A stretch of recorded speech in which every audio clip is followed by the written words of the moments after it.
Yes. So do business types really think Pale World and Lethal Company would be equally as viral if they had games as a service monetization?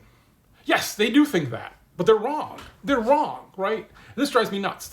Remember. So what's happening right now, especially in the industry right now, is you are seeing a bunch of people who used to work for mobile all got laid off because mobile's going under because it was a big scam of just looking for whales by having ads for another ads for ads for ads. And then when Apple pulled the rug out on that, they're all like, oh, Apple, you're terrible. And the rest of the world's like, yeah, thank you for protecting our privacy, Apple. We don't really care about really scammy mobile games. Remember, a mobile game conference only has 2 tracks. User acquisition, how can they sucker you into playing? That's why the ads don't even look like the game.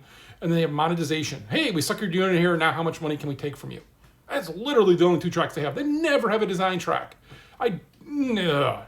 So, all right. So you have that, and you have those pundits coming in. So you have this guy from Deconstructor Fun. It's a podcast I listen to. It's mobile focused. It's getting worse and worse and worse. They were big Web3 proponents and NFTs. Hey, babe, now NFTs are bad. So now we're going to tell you we were really smart and worked for them. Yeah, you were. You had entire episodes of your show about them. Oh, they're so scammy. Everyone mobile is just so dirty. Yeah, if you go to a mobile conference, you just shower after. But okay, so this guy from Deconstructor Fun does this thing that drives me nuts. He's a thoughtful person. He's very intelligent because he's analytical. He only looks at games for money. So he says Pale World would be better if they had better monetization. Lethal Company, just think if they had a better way of making money than besides the $30 up front. Like, they're making money hand over fist. They're going to make as much money as if they had games as a service and had less people playing it and just selling it, right? They are doing fine. But what this person does in their strive to look superior and intelligent of like, oh, I'm the business person, they are incapable of looking at a game and saying if it's good or bad. The only way they can do that is if they look at the monetization and go, this one made more money than this one. They need an outside source to tell them because they're not intelligent enough to know if a game is good or bad on its own. They need those markers. They need somebody else to tell them if it's good or bad, and then they'll jump on the bandwagon and go, that's a good game, that's a bad game. Right, but they don't have that capability, but they'll sell themselves as consultants, because they're all consultants now. Oh, hey, they're all consultants now. You get laid off, man, become a consultant.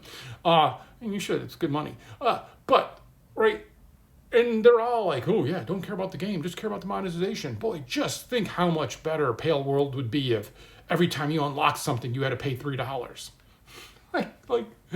Oh, they are not smart. They are not smart. Just because they talk about money does not make them more intelligent. It just means they talk about money and they're incapable of having taste, understanding quality, or being able to judge something on their own, right? They also just don't have the nerve to judge something on their own. They have to have money judge it for them. Oh.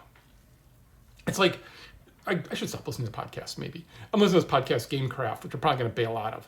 There's a business guy from Activision who was the center of everything. Yeah, he was center of a lot of things, but still, man, dude, come on. But in his thing, he's just like, oh, Valve failed because, I'm paraphrasing, Valve failed because when Steam released, they didn't go public. They should have gone public. That would have ruined Valve. Valve would never have been what they were. They never would have come out with the Vive, they'd done all that work there, and then the Index, they never would have come out like doing a handheld, like, oh no, never knows those want to do that, right? But like, it never made sense. But they did that because they're a private company. They're owned by the people who work there. And that would have changed the company entirely. But they would have made more money. Does Gabe need more money? I'll tell you what, most of those people who were around there in the beginning don't need more money. They got a ton of money. Good for them. Good for them. I got blessed with that money, right? Good for me. But my mom taught me what the word enough means. And so I said, well, you know what? I can do other things now.